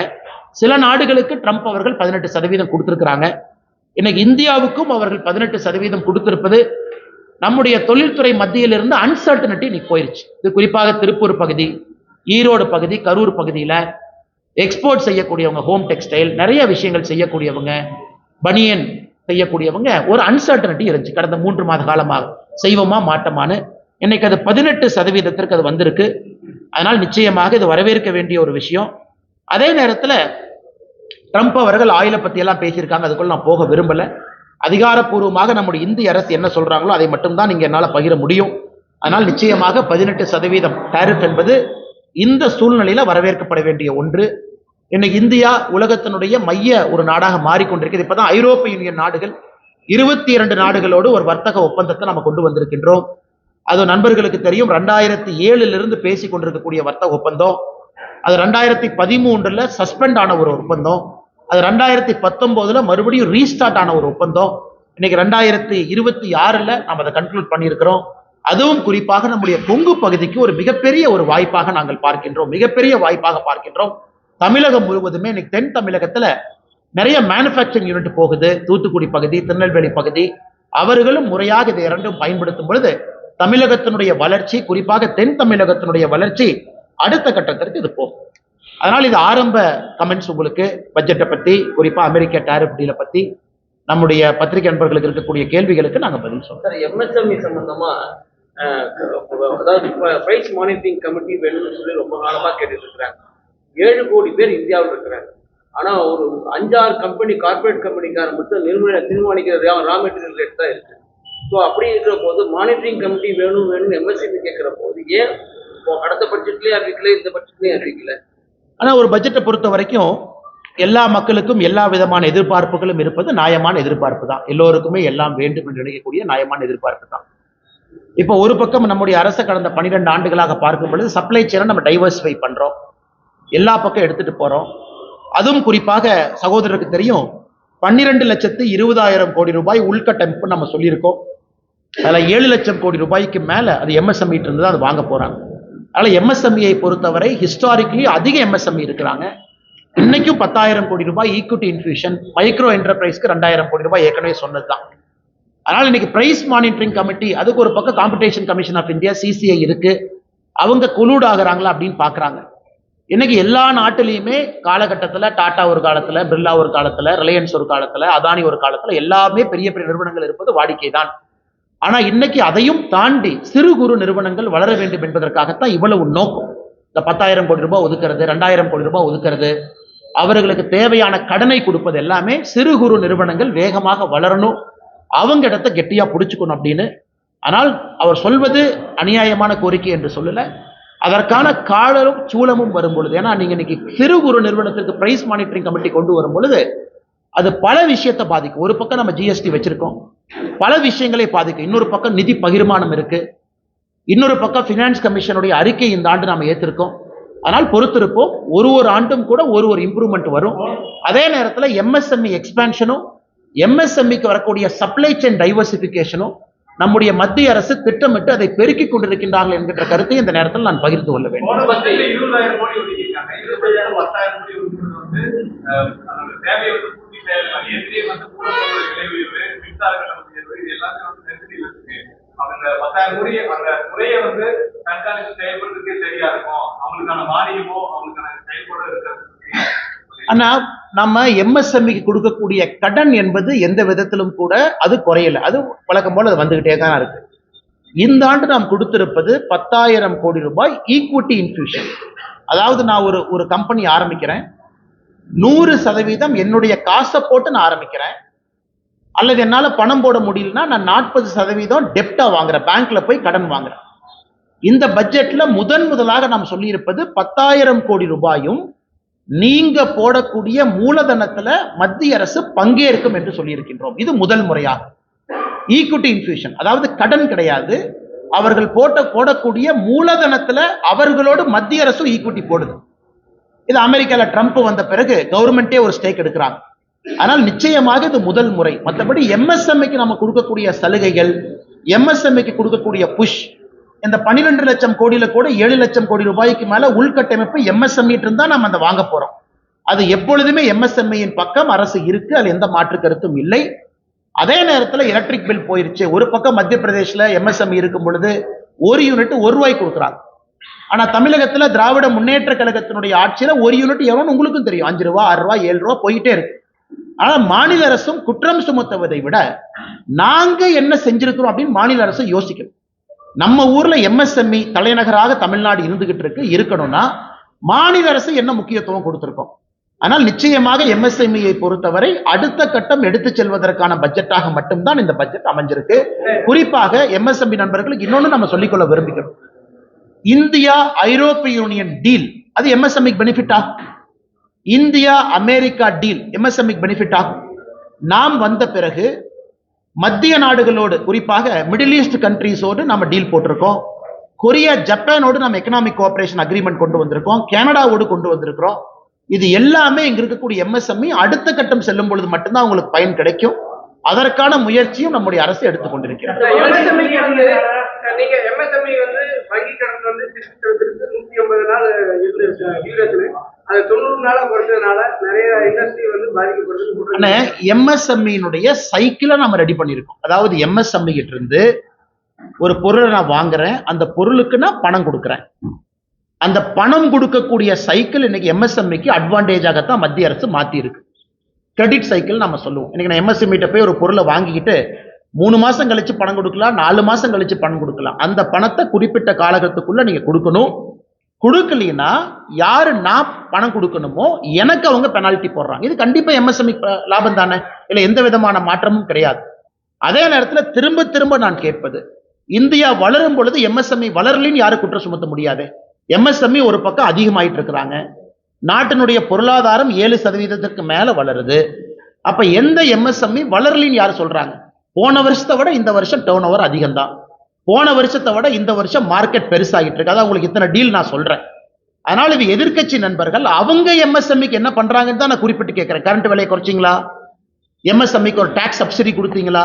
இன்னைக்கு நம்ம சொல்றோம் டேட்டா சென்டர் இந்தியாவில் நீங்க வச்சீங்க அப்படின்னா 2047 வரைக்கும் டாக்ஸ் ஹாலிடே. 2047 வரைக்கும் ₹1 வரி கட்ட வேண்டாம். ஆனா இந்தியாவில் டேட்டா சென்டர் கொண்டு வாங்க. நம்முடைய மத்திய அரசை பொறுத்த வரைக்கும் நாம் நன்றாக புரிந்து கொள்ள வேண்டும். ஒரு மாநில அரசு மாதிரி சுருக்கமாக ஒரு மாநிலத்தை மட்டும் பார்த்து அவங்க போட முடியாது. பக்கத்து நாடுகள் எவ்வளவு காம்படேட்டிவா இருக்காங்க, அந்த நாட்டினுடைய வளர்ச்சி பாதை எப்படி இருக்கு, இன்னைக்கு அதை மிஸ் பண்ணிட்டோம் அப்படின்னா அடுத்த 20 ஆண்டுகள்ல இந்தியா எப்படி இருக்கும், இதெல்லாத்தையும் யோசிச்சு தான் மத்திய அரசு ஒரு பட்ஜெட்டை போடுறாங்க. அதன் அடிப்படையில் எல்லாருக்குமே ஊக்குவிச்சிருக்கிறோம். எம்எஸ்எம்இல ஆரம்பித்து நான் ஏற்கனவே சொல்ல 7 ஃப்ரான்டியர் செக்டர் பயோஃபார்மான்னு சொல்றோம். நான் உங்களுக்கு தெரியும் 10,000 கோடி ரூபாய் ஒதுக்கி இருக்கும். அது எம்எஸ்எம்இ பயன்பெறாதுங்களா? எலக்ட்ரானிக் காம்பனன்ட் மேனுஃபேக்சரிங் ஸ்கீம் 40,000 கோடி ரூபாய் ஒதுக்கி இருக்கும். எம்எஸ்எம்இக்கு ஆர்டர் வராதா? கோயம்புத்தூர்ல 100% வரும். இதை மாநில அரசு எப்படி பயன்படுத்துறாங்க? ஒரு Mitra park, PM Mitra park, textile park மாநில அரசு சண்டை போட்டு விருதுநகர் கொண்டு போனாங்க. திருச்சுழி பக்கத்துல கொண்டு போனாங்க நிதியமைச்சர் அவர்கள், திருச்சுழி தொகுதியில். இன்னைக்கு அந்த மித்ரா பார்க் எங்க இருக்கு? நானே உங்க மாநில அரசின் மீது ஒரு குற்றம் சுமத்துறேன். அதை ஆபரேஷனலைஸ் பண்ணிட்டீங்களா?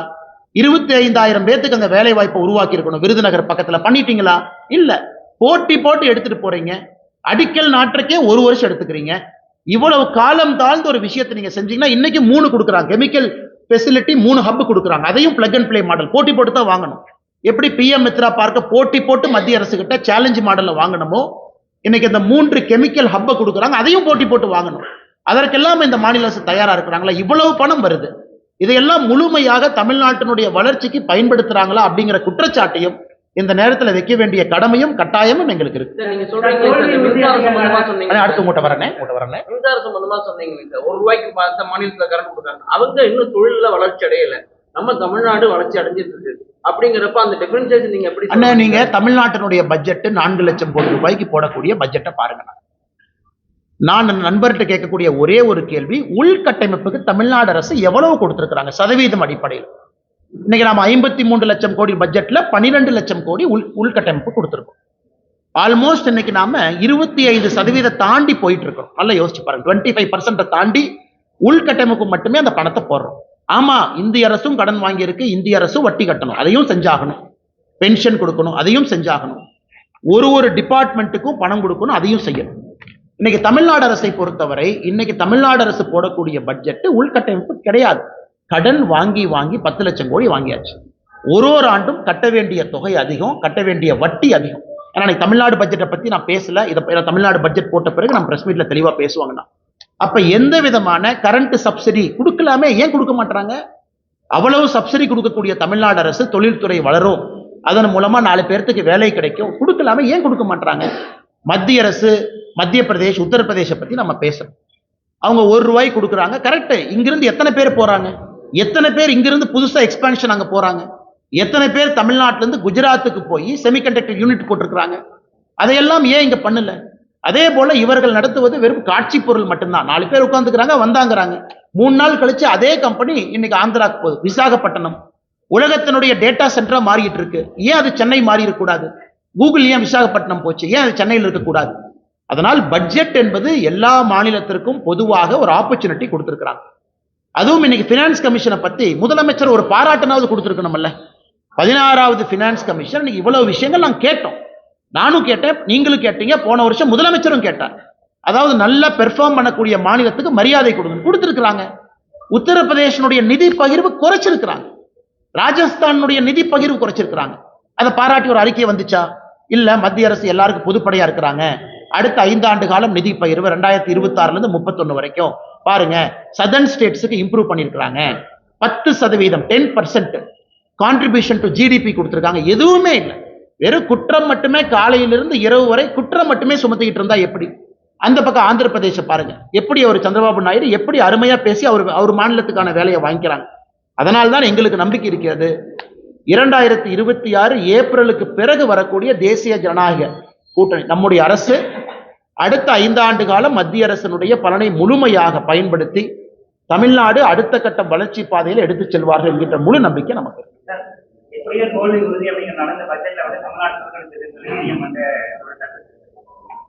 அண்ணா, இன்னைக்கு முதலமைச்சர் அவர்கள் ஒரு விஷயத்தை புரிஞ்சுக்கணும். நான் இவ்வளவு சொன்னதெல்லாம் தமிழ்நாட்டுக்கு இல்லையாங்கண்ணா, இவ்வளவு சொன்ன தமிழ்நாட்டுக்கு இல்லையா? 16 லட்சம் கோடி ட்ரெயின் நெட்வொர்க் இந்தியா முழுவதும் 2 லைன், எந்த மாநிலத்துக்கு 2 லைன் கொடுத்துருக்காங்கன்னு பாருங்கண்ணா.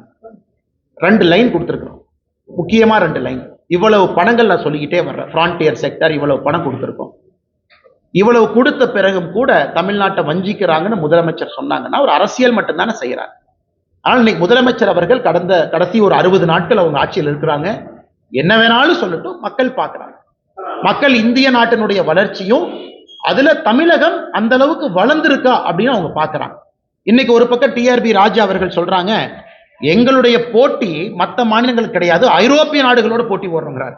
தமிழ்நாடு மாநிலம், நாங்கள் ஐரோப்பிய நாடு தான் எங்கள் போட்டி. வரவேற்க வேண்டிய விஷயம், அந்த அம்பிஷன் இருக்கட்டும். ஆனா ஐரோப்பிய நாடுகளோட போட்டி போடுறவங்க ஸ்டாட்டிஸ்டிக்ஸை கொடுங்க.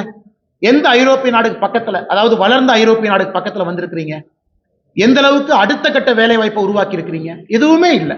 இன்னைக்கு சும்மா பேச்சுக்காக அவர்கள் பேசிக் கொண்டிருக்கின்றார்கள். மக்கள் 2 பக்கத்தையும் பார்க்கறாங்க, நம்ம பட்ஜெட்டையும் பார்க்கறாங்க. இன்னைக்கு இன்கம் டாக்ஸ், இதற்கு முன்பு மிகப்பெரிய சலுகை நம்ம கொடுத்திருக்கோம். 12 லட்சம் ரூபாய் வரைக்கும் யாருக்கு வருமானம் இருக்கோ அவர்களுக்கு நாம 0 டாக்ஸ் பண்ணியிருக்கோம். அதனாலதான் இந்த பட்ஜெட்ல இன்கம் டாக்ஸ் நம்ம கை வைக்கல. ஏன்னா ஒரு பட்ஜெட்லும் இன்கம் டாக்ஸ் ஸ்லாப் மாறும், அதே ஒரு பேசும் பொருள். ஒரு அரை மணி நேரம் இன்கம் டாக்ஸ் பத்தி பேசுவோம்.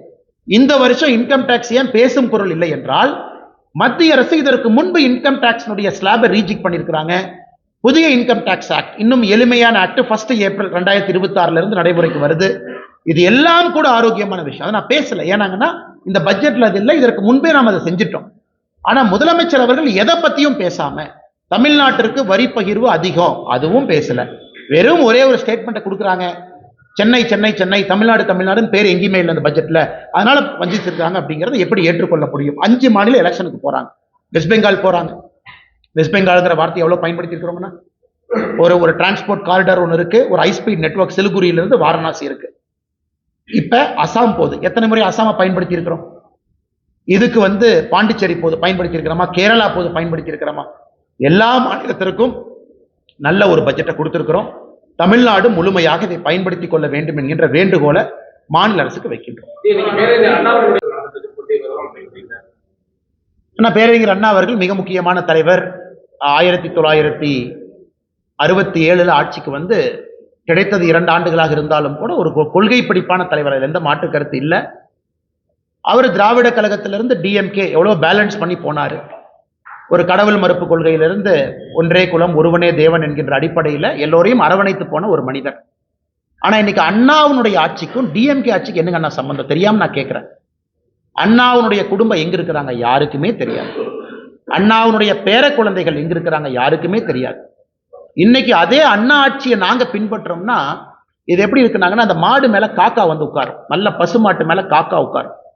இந்த பசுமாட்டு மேல இருக்கக்கூடிய உனி எல்லாம் அந்த காக்கா கொத்தி கொத்தி சாப்பிடும்.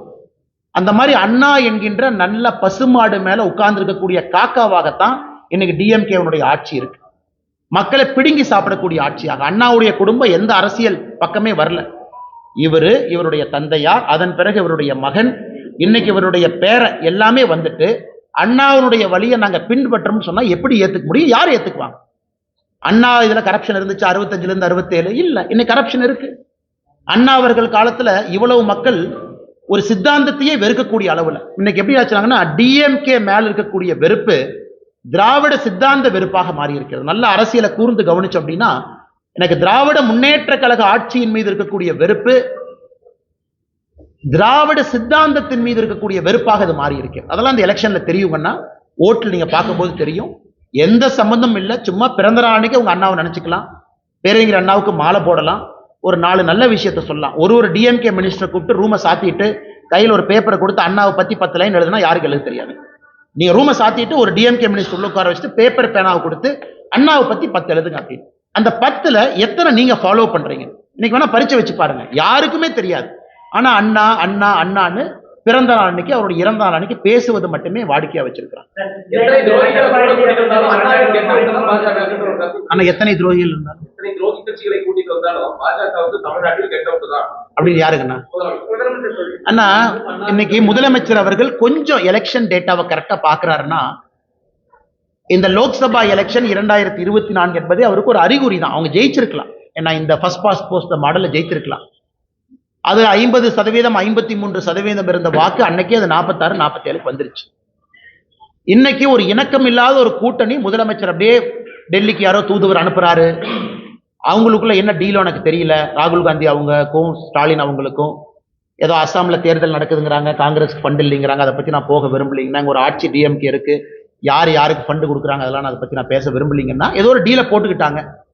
அதனால இது உடஞ்சு போன கண்ணாடியை ஒரு பசை வச்சு ஒட்டிக்கிட்டாங்க. அந்த பசை வச்சு ஒட்டின கண்ணாடி தூக்கிட்டு சுத்திட்டு இருக்கிறாங்க. அந்த கண்ணாடியில முகம் பார்த்தா எப்படிங்கன்னா இருக்கும். அதனால கனிமொழி அவர்கள் சிறப்பா இருக்கு.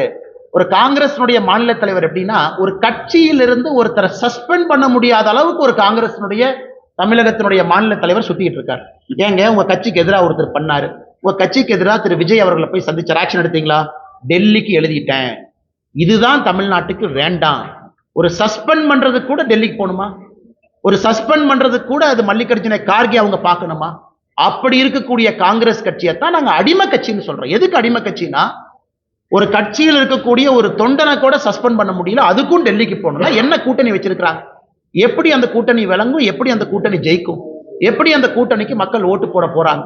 ஆனால் நிச்சயமாக அவங்க என்ன வேணாலும் சொல்லட்டும், கெட் அவுட்னு சொல்லட்டும், கெட்டுன்னு சொல்லட்டும், இந்த முறை தேசிய ஜனநாயக கூட்டணி கெட்டுன்னு தான். அதுல எந்த மாற்று கருத்து இல்லை.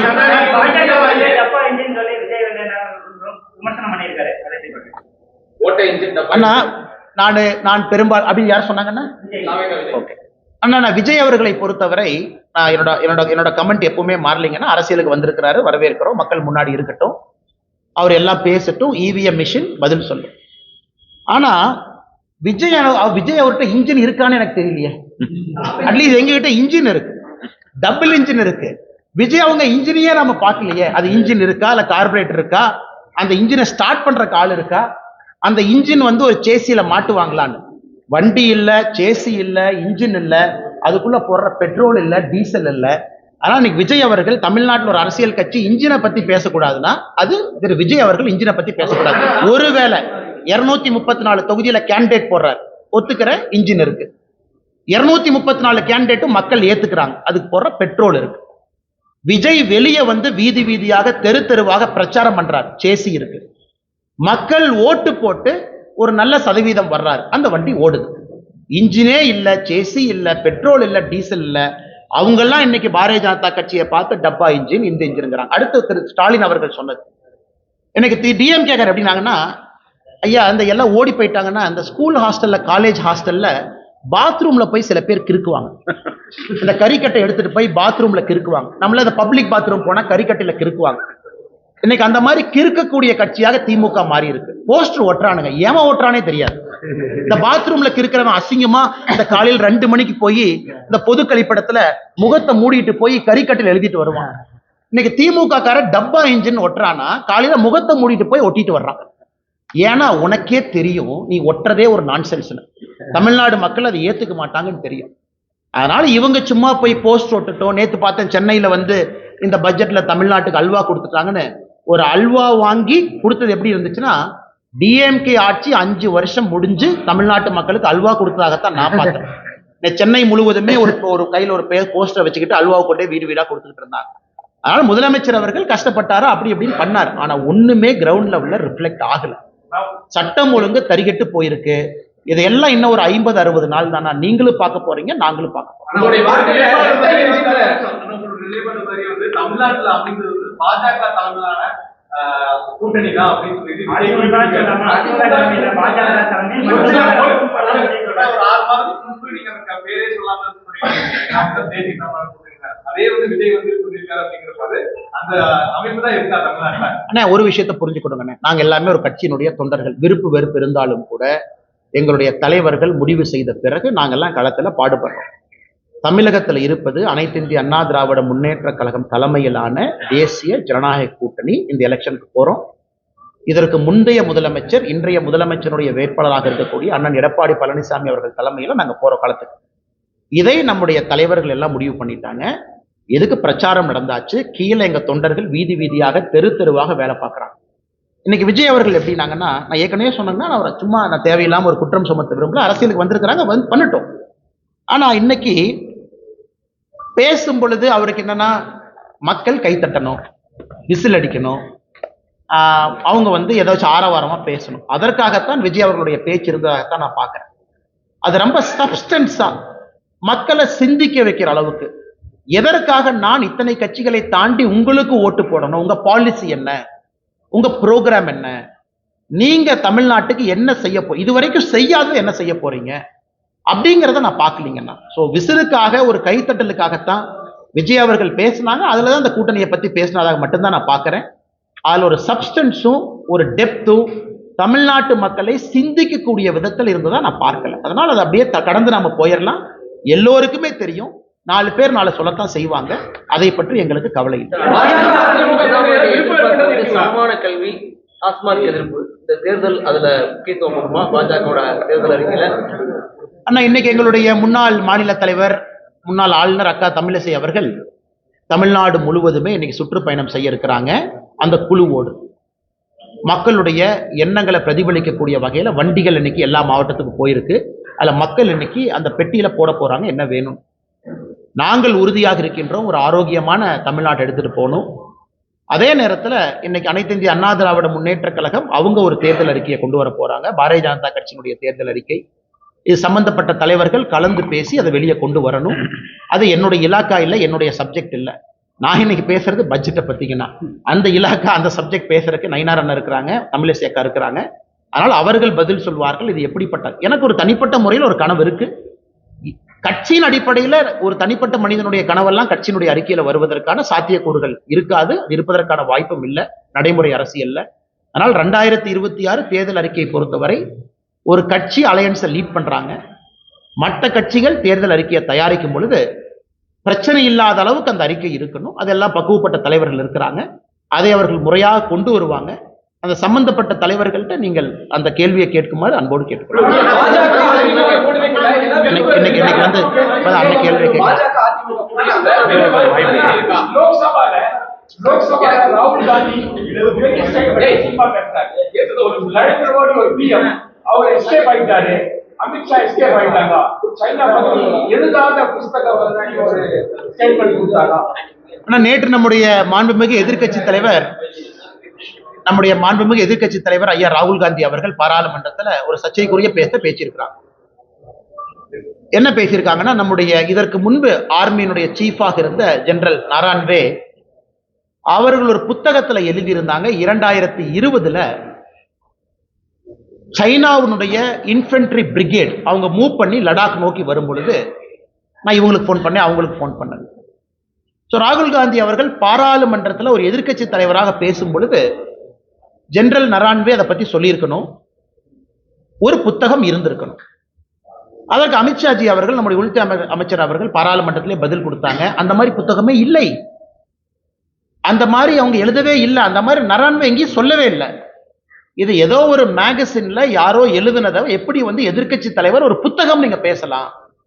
அதே ஒரு குற்றம் பாராளுமன்றத்தில், because misguiding the parliament of India, misguiding the people of our country.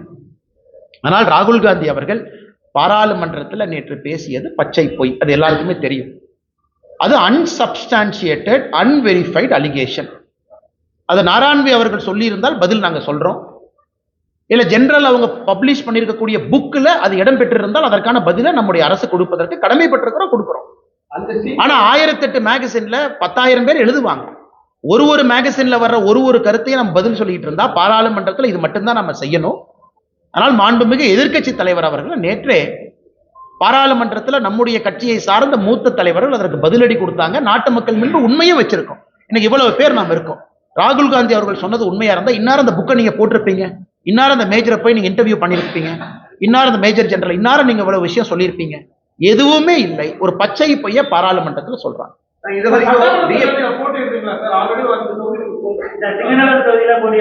நான் வந்து நம்முடைய கட்சி தலைவர்கள் நயினார் அண்ணா அவர்களுக்கு நான் வேண்டுகோள் விடுத்திருக்கின்றேன். இந்த நேரத்தில் வந்து கொஞ்சம் என் தந்தையாருடைய உடல்நிலை, அவரை பார்த்துக்கணும். அதனாலதான் அதிகமாக இன்னைக்கு கோயம்புத்தூர் பகுதியில் இருக்கேன். அப்பா அவங்க கொஞ்சம் டயாலிசிஸ்ல இருக்காங்க, டு டேக் கேர் ஆஃப். என்னுடைய முதல் கடமை அது. அதனால் இன்னைக்கு அந்த அடிப்படை வேலைகள் என்னால் செய்வதற்கான சாத்தியக்கூறுகள் இல்லை, என்னால் அதிகமாக டிராவல் பண்ண முடியாதுங்கிற வேண்டுகோளை வச்சிருக்கிறேன். கட்சியும் அதை ஏற்றுக்கிட்டு வேறு பொறுப்பாளர்களை ரீஅலோகேட் பண்ணுவாங்க. அதே நேரத்தில் பாரதிய ஜனதா கட்சி அடுத்த பிரச்சாரம் வேற என்ன சொல்றாங்களோ அதற்கு நான் தயாராக இருக்கின்றேன், என்ன செய்யணும் அப்படின்னு. அது நயினார் நாகேந்திரன் அவர்கள் நம்ம கட்சியினுடைய மூத்த தலைவர்களுக்கும் எனக்கும் இருக்கக்கூடிய ஒரு கருத்து, உள்ளுக்குள்ள நாங்கள் பேசிக்கிறோம். அதனால் கட்சிக்கு என்ன வேலை செய்யணும், கூட்டணிக்கு என்ன வேலை செய்யணும், நிற்கக்கூடிய பாரதிய ஜனதா கட்சியினுடைய வேட்பாளர்களுக்கு என்ன வேலை செய்யணும், நம்முடைய கூட்டணி கட்சி அனைத்து இந்திய அண்ணா திராவிட முன்னேற்ற கழகம் உட்பட எல்லா கட்சிகளுக்கும் என்ன வேலை செய்யணும் கட்சி சொல்லுதோ அந்த வேலையை செய்வோம்.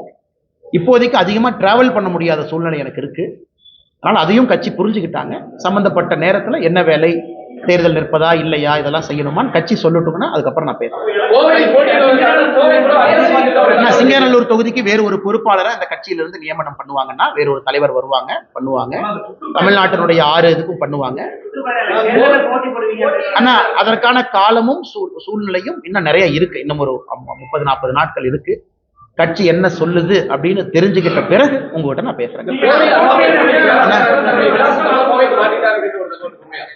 அண்ணா 2024 பாராளுமன்றத்தில் இங்க நான் நின்றுருக்கேன். அப்ப கோவை மக்களுக்கு பதில் சொல்ல நான் கடமைப்பட்டிருக்கிறேன்.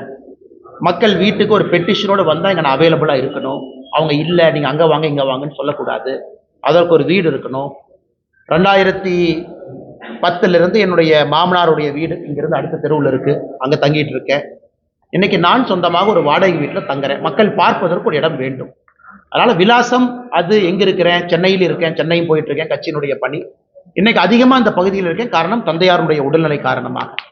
அதனால் தேர்தலில் அடுத்து என்ன பண்ணுவீங்க, எங்க நிற்பீங்க, இதை பண்ணுவீங்களா, அதை பண்ணுவீங்களா, டெல்லி போவீங்களா, இதை பண்ணுவீங்களா, எதுவுமே எனக்கு தெரியாது. கட்சி என்ன சொல்லுதோ அந்த நேரத்தில் உங்களுக்கு நான் பேசுறேன். அதிகமான வாக்குகள் அப்படிங்கிற போது நீங்க கோவையில் வந்து கவர்மெண்ட் இல்ல, கோயம்புத்தூர்ல பாரதிய ஜனதா கட்சி, அனைத்து இந்திய அண்ணா திராவிட முன்னேற்ற கழகம் கூட்டணி அங்க வெற்றி பெறணும். அது நம்முடைய தொண்டனாக நம்முடைய கடமை. இங்க நமக்கு ஒரு சிட்டிங் எம்எல்ஏ இருக்கிறாங்க. கோயம்புத்தூர் தெற்கு தொகுதியில வானதி ஸ்ரீனிவாசன் அவங்க இருக்கிறாங்க. அவர்கள் மறுபடியும் கட்சி அக்காவை நில்லுங்கன்னு சொல்லும் பொழுது அக்கா வெற்றி பெற்று மறுபடியும் பெரிய அளவில் அவங்க போகணும், இன்னும் அதிகமான மெஜாரிட்டியோடு போகணும். அதெல்லாம் எங்களுடைய கடமை. அதே நேரத்தில் பாராளுமன்ற தேர்தல், இதற்கு முன்பு வேறு வேறு காலகட்டத்தில் பாரதிய ஜனதா கட்சியினுடைய வளர்ச்சி, இதெல்லாமே அனைத்து இந்திய அண்ணா திராவிட முன்னேற்ற கழகத்தினுடைய சட்டமன்ற உறுப்பினர்கள் நிறைய இருக்கிறாங்க. ஆனால் இந்த பகுதி முழுவதுமே தேசிய ஜனநாயக கூட்டணி வெற்றி பெற வேண்டும். அதான் எங்களுடைய அடிப்படை நோக்கம். இல்லை இண்டிவிஜுவல் அம்பிஷன், தனிப்பட்ட ஒரு எண்ணம் அப்படிங்கிறது இங்கே கிடையாது. 2026 பொறுத்த வரைக்கும் அது தெளிவாக இருக்கு. யார் முதலமைச்சர் ஆகணும் தெளிவாக இருக்கு. கட்சி யாருக்காக வேலை பார்க்குது தெளிவாக இருக்கு. அகில இந்திய தலைவர்கள் என்ன சொல்லியிருக்கிறாங்க அதுவும் தெளிவா இருக்கு. அதற்காக நாங்க எல்லோரும் வேலை பார்க்கிறோம். கட்சி தொண்டர்களை பொறுத்தவரை அண்ணாமலையும் ஒரு தொண்டன் தான். கட்சி தொண்டர்களோடு இணைந்து பணிபுரியணும். அதனால என்ன கட்சி சொல்லுதோ கேட்பதற்கு நாம கடமைப்பட்டிருக்கிறோம். அதனால இன்னும் ஒரு மாசம் சரியான நேரத்தில் உங்கள்கிட்ட பேசுறேங்க.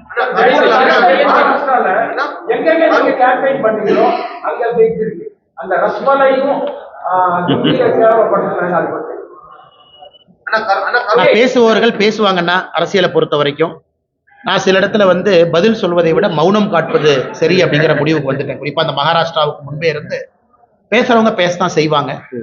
அதனால நம்ம திரும்ப நான் இப்ப கூட ஐஐடி மும்பை ஒரு டெஸ்ட் கூப்பிட்டுருக்காங்க. 2-3 கமிட்மெண்ட்ஸ் இருக்குங்கன்னா இது அப்பாவோட உடல்நிலைக்காக இந்த மாசம் கொஞ்சம் குறைச்சிருக்கேன். நான் மும்பைக்கு விரைவில் போகத்தான் போறேன். அது அரசியல் கட்சிகள் பேசுறாங்க, அதை தாண்டி அவங்களும் போயிடுவாங்கன்னு நான் நம்புறேன். அவங்களும் அந்த ஹீட்டட் ஆர்கியூமெண்ட்டா அந்த சூட்டோடு சூட்டாக பேசியிருப்பதாக நான் பார்க்கின்றேன். ஒரு அரசியல் கட்சியில் இருக்கிறவங்க அடிப்படை வெறுப்புல ஒரு கட்சி நடத்த முடியாதுங்கண்ணா. மேடையில மைக்ல பேசியிருந்தாலும் கூட ஒரு அடிப்படை வெறுப்பு உணர்வுல நான் வந்து சவுத் இந்தியாவை மதிக்க மாட்டேன், நான் தமிழ்நாட்டை மதிக்க மாட்டேன், நான் வேட்டி கட்டவங்களை மதிக்க மாட்டேன்னு ஒரு அரசியல் கட்சியில் ஒரு தலைவர் பேசக்கூடாது. பேசினா தவறு. அதனால அதை ஹீட்டட் ஆர்கியூமெண்ட்டா ஒரு மேடை பேச்சாக மட்டும் பார்த்து விட்டு அவர்களும் அதை கடந்து சென்றிருப்பார்கள் என்று நான் நம்புகின்றேன். ரொம்ப ஆச்சரியமா இருக்கு எனக்கு. ஏன்னா நியூஸ் 24/7 நியூஸ் தமிழ் 24/7 ரிப்போர்ட்டர் திரு கதிரவன் அவர்கள், பேர் சரியா தான் சொல்றேன், கதிரவன் அவர்கள் அவங்கள மிரட்டி கிட்னாப் பண்ணி கூட்டிட்டு போய் 3 மணி நேரம் 4 மணி நேரம் ஆகி அடிச்சு வெளியே வர்றாங்க. ஆனா கரூர் காவல்துறையினுடைய கண்காணிப்பாளர் அவர்கள் ஒரு பத்திரிகை அறிக்கை கொடுக்குறாங்க. அது வேற ஏதோ மாநிலம் மாதிரி இருக்கு. படிச்சா எதுவுமே நடக்கல. அதாவது அவர் அந்த அறிக்கையை படிச்சா எப்படி இருந்ததுன்னா, ரிப்போர்ட்டரே கல் எடுத்து தலையில் அடிச்சுக்கிட்டு அவரே போய் மண்ணில் படுத்து உருண்டு அவரே போய் ஹாஸ்பிட்டல்ல படுத்து எந்திரிச்சு அவரே வர்றதுக்கான ரிப்போர்ட்டர் பைத்தியமா. அதனால இந்த காவல்துறையினுடைய அறிக்கையை பார்க்கும் பொழுது எப்படி ஒரு காவல்துறை கண்காணிப்பாளர் இப்படிப்பட்ட அறிக்கையை கொடுக்க முடியும்? அன்னைக்கு சம்பவம் நடந்ததிலிருந்து தமிழ்நாட்டினுடைய எல்லா மீடியாவும் கண்கொத்தி பாம்பா அந்த ஏரியாவில் இருக்கிறீங்க, ரியல் டைம் கவர் பண்றீங்க, பல ஆடியோவை ரிலீஸ் பண்றீங்க, குவாரிக்கு போறீங்க, ஹாஸ்பிட்டல்ல இருக்கீங்க. இவ்வளவு நடந்தும் கூட ஒரு காவல்துறை கண்காணிப்பாளர் எதுவுமே நடக்காத அளவுக்கு எதுவுமே நடக்கல, பச்சை பொய்ன்னு. பச்சை பொய்யா இருந்தா எங்க மேல கேஸ் போடுங்க ஐயா. நாங்களாம் பேசினோம்ல, ஆதரவா பேசினோம்ல, எங்க மேல கேஸ் போடுங்க, கோர்ட்டுக்கு எல்லாம் டாக்குமெண்ட் கொண்டு வாங்க பார்க்கலாம். அதனால இன்னைக்கும் திராவிட முன்னேற்ற கழகத்தை பொறுத்தவரை ஒரு எம்எல்ஏவை காப்பாற்றணும். அந்த எம்எல்ஏ தொடர்ந்து சர்ச்சையில, ஒரு சர்ச்சையிலிருந்து ஒரு சர்ச்சை, அதுல இருந்து அடுத்தது கல்குவாரி யாரு பேர்ல இருக்கு, அதை யார் டாமினேட் பண்றாங்க எல்லாத்துக்குமே தெரியும். தமிழ்நாடு முழுவதும் இல்லீகல் மைனிங்கை பத்தி தெரியும். அதனால எல்லாத்தையுமே இன்னைக்கு வந்து ஒரு முழு பூசணிக்காயை மறைச்சு வச்சுக்கிட்டு காவல்துறை அறிக்கையின் மீது அறிக்கை கொடுப்பது வேடிக்கையா இருக்கு. எல்லா நண்பர்களுக்கும் அப்படின்னா செய்தித்துறை அமைச்சர் அந்த துறையில் இருப்பதற்கே லாயக்கில்லை நாம சொல்லணும். ஆனா நீங்க அமைச்சரா இருக்கிறதே தெரியலன்னா கிளம்புங்கன்னு சொல்லணும். ஒரு செய்தித்துறை அமைச்சர் இவ்வளவு மீடியால வருது, அவங்ககிட்ட ஒரு மானிட்டரிங் கமிட்டி இருக்கும். எல்லா செய்தித்துறை அமைச்சர் ஆபீஸ்ல உங்க டிவி எல்லாம் பாக்குறக்கு ஒரு ஆள் இருப்பாங்க. அண்ணா பிளாஷ் நியூஸ் போடுறாங்கன்னு அமைச்சர்கிட்ட சொல்லுவாங்க. அவர் சம்பந்தப்பட்ட இலாக்காக்கு போன் பண்ணி அண்ணா என்ன உண்மைன்னு கேட்டுக்க வேண்டிய பொறுப்பு இருக்கு. இவ்வளவு நடந்தும் கூட ஒரு செய்தித்துறை அமைச்சர் என்ன நடக்குதுன்னே தெரியலனா அந்த செய்தித்துறை அமைச்சர் அந்த பொறுப்புக்கு இருக்கக்கூடிய தகுதியான நபரான்னு நான் கேட்கிறேன். அது உங்க கடமை. ஊடகத்துறையை மானிட்டர் பண்றது உங்க கடமை, ஊடகத்துறைக்கு ஹெல்ப் பண்றது உங்க கடமை. ஒரு பிளாஷ் நியூஸ் வந்தா ரியாக்ட் பண்ண வேண்டியது உங்க கடமை. மாநில அரசுக்கு பேசி அறிக்கை கொடுக்க வேண்டியது உங்க கடமை. இதையெல்லாம் நாங்க திமுகவின் மீது குற்றம் சுமத்தினா உடனே அறிக்கை வரும். நைட் 2 மணிக்கு அறிக்கை வரும். ஆனா ஒரு நியூஸ் ரிப்போர்ட்டர் தூக்கிட்டு போய் அடிச்சிருக்காங்கன்னு இவ்வளவு தூரம் பேசினதுக்கு அப்புறம் கூட எனக்கு தெரியலன்னு சொன்னாங்கன்னா எப்படி ஏத்துக்க முடியும்? அதனால் ஸ்ரீரங்கத்தினுடைய தொகுதி மக்கள் அதை பார்த்துக்கிட்டு தான் இருக்கிறாங்க. அந்த பகுதியினுடைய மக்கள்லாம் அதை பார்த்துக்கிட்டு தான் இருக்கிறாங்க. கரூர் மக்களும் இதை பார்த்து கொண்டுதான் இருக்கின்றார்கள். காவல்துறையினுடைய அட்டூழியம், 41 பேர் இறந்ததிலிருந்து காவல்துறையினுடைய செயல் நடவடிக்கை எல்லாத்தையும் பார்த்துட்டு இருக்கிறாங்க. 2026 தேர்தல் அதற்கு பதில் சொல்லும். ஆனா இன்னைக்கு ஒரு மாவட்ட ஆட்சியர் ஒரு கோர்ட் முன்னாடி வந்து அங்க இருக்கக்கூடிய police commissioner, deputy commissioner, assistant commissioner மொத்த குழுவா வந்து ஒரு கோர்ட்ல மன்னிப்பு கேட்கறாங்கன்னா இது ஒரு சாதாரண நிகழ்வாக யாரும் கடந்து விடக் கூடாது. ஏன்னா ஒரு ஸ்டேட், ஒரு மிஷினரி, முதலமைச்சர் கோட்டையில் இருக்கிறார். ஆனா அந்த மாவட்டத்திற்கான கவர்மெண்ட் யாருன்னா இவங்க தான். இவங்க வேண்டுமென்றே தவறு செய்திருந்தால் இவர்களை தவறு செய்ய சொன்னது யார்? அதனால என்னை பொறுத்தவரை மாவட்ட ஆட்சியர், police commissioner, deputy commissioner, assistant கமிஷனருடைய தொலைபேசிய கால் ரெக்கார்டை கோர்ட் வாங்கி அதை ஃபொரன்சிக் ஆடிட் பண்ணி இந்த சம்பந்தப்பட்ட நேரத்தில் யாரெல்லாம் அவங்களுக்கு பேசினாங்க, மேல இருந்து உத்தரவு வந்துச்சா, ஸ்வான் அப்படின்னு நம்ம சொல்லுவோம். கோர்ட்ல வந்து சத்திய பிரமாணம் எடுத்து அவங்க சொல்லணும். அதாவது அந்த கோர்ட்டின் முன்பு சத்திய பிரமாணம் எடுத்து ஒரு அதிகாரி சொல்லணும், நான் சொல்வதெல்லாம் உண்மை. அந்த மாதிரி இன்னைக்கு திருப்பரங்குன்றம் விவகாரத்தில் ஆட்சியர், police commissioner, deputy commissioner, assistant commissioner 4 பேரும் ஸ்வான் சத்திய பிரமாணம் செய்து உண்மையை சொல்லணும். யார் போன் பண்ணா, யார் 144 போட சொன்னா, 144 போட்டதே ஃப்ராடுன்னு திருப்பரங்குன்றத்தினுடைய இஷ்யூல மதுரை ஹைகோர்ட் டிவிஷன் பெஞ்ச் சொல்லிட்டாங்க. ரெக்கார்டை பார்த்தோம், அதே ஃப்ராடு. அப்படி இருக்கும் பொழுது இல்லாத ஒரு ரெக்கார்டை உருவாக்கி 144 போட்டிருக்கிறாங்க. அதனால் அவர்கள் மன்னிப்பு கேட்டது பத்தாது. மாண்புமிகு நீதியரசர் அவர்கள் இன்னும் ஒரு படி முன்னாடி போய் அவங்களுக்கு யாரு போன் பண்ணாங்க அந்த காலகட்டத்தில் அப்படிங்கிறதையும் கண்டுபிடித்து அவங்கள சத்திய பிரமாணம் செய்து இதையெல்லாம் சொல்ல வைச்சாதான் உண்மையான இஷ்யூ வெளியே வரும். சாரிங்க ஐயா, தப்பு பண்ணிட்டோங்க ஐயா, மன்னிச்சுங்க ஐயா, நாங்க வந்து லா அண்ட் ஆர்டருக்காக இப்படி பண்ணோங்க ஐயா, நாங்க நீங்க சொன்னதை பண்ணுங்க ஐயான்னு சொல்லிட்டு அப்படியே எஸ்கேப் ஆகி போயிடக்கூடாது. அதனால் நீதியரசர் அவர்கள் இதை கடுமையாக எடுக்கணும். அப்பதான் இன்னொருக்கா தப்பு பண்ற அதிகாரிக்கு புத்தி வரும். தமிழ்நாட்டில் எங்கேயாச்சும் ஒரு அதிகாரி நேர்மையா தான் இருக்கிறாங்க பாவம், அந்த அதிகாரியை போன் பண்ணி தொந்தரவு பண்ணி தப்பு பண்ணுங்கன்னு எங்கேயாச்சும் சொன்னாங்கன்னா அது நடக்கக்கூடாது என்பதற்காக இந்த திருப்பரங்குன்றம் இஷ்யூல நீதியரசர் அவர்கள் இந்த அதிகாரிகளை வைத்து உண்மையை கண்டுபிடித்து மக்களுக்கு சொல்ல வேண்டும் என்பது எங்களுடைய வேண்டுகோள்.